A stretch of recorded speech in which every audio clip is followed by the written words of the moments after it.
क्या आप जानते हैं कि द्वारका क्यों डूब गई? इसकी शुरुआत उस समय से होती है जब पृथ्वी पर अन्याय फैल चुका था। धरती माता की पीड़ा सुनकर देवलोक में भगवान विष्णु ने अवतार लेने का निर्णय किया। मथुरा की अंधेरी जेल में एक दिव्य शिशु ने जन्म लिया और अंधकार प्रकाश में बदल गया।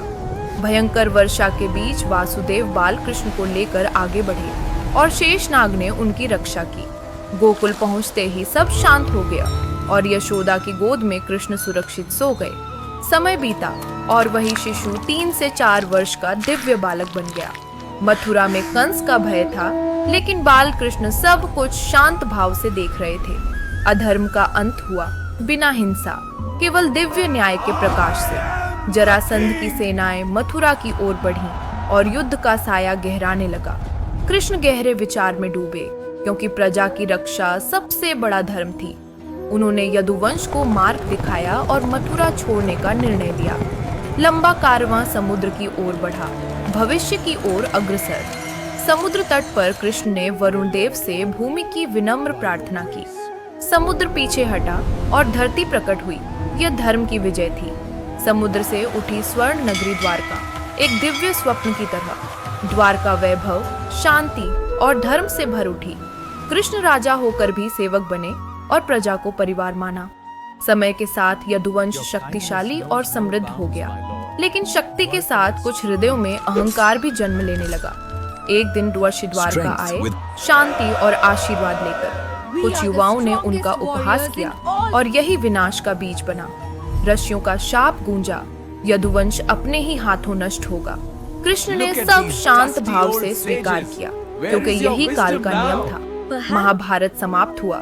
युद्ध तो रुका, पर पीड़ा रह गई। गांधारी अपने 100 पुत्रों के शोक में टूट चुकी थी। वेदना में उन्होंने कृष्ण को शाप दिया और कृष्ण मौन रहे। समय आगे बढ़ा। द्वारका शांत थी, पर नियति जाग चुकी थी। प्रभास तीर्थ में यदुवंश एकत्र हुआ, लापरवाही के साथ। अर्षियों का शाप सक्रिय हुआ और विवाद भड़क उठा। भाई भाई का शत्रु बन गया और विनाश शुरू हो गया। कुछ ही समय में शक्तिशाली यदुवंश समाप्त हो गया। बलराम ने योग बल से देह त्याग दी, पूर्ण शांति के साथ। कृष्ण अकेले वन की ओर बढ़े, अंतिम लीला के लिए। वृक्ष के नीचे वे ध्यान में लीन हो गए। एक साधारण शिकारी अनजाने में वहां पहुंचा। बाण चला और प्रभु के चरण को स्पर्श कर गया। कृष्ण ने मुस्कुराकर शिकारी को क्षमा कर दिया। प्रकाश फैला और श्री कृष्ण दिव्य लोक को प्रस्थान कर गए। भगवान के जाते ही द्वारका असुरक्षित हो गई। समुद्र की लहरें नगर की ओर बढ़ने लगी। स्वर्ण महल धीरे धीरे जल में समाने लगे। मंदिरों की घंटियां मौन हो गईं। पूरी द्वारका समुद्र के गर्भ में समा गई। यह द्वापर युग का अंत और कलयुग का आरंभ था।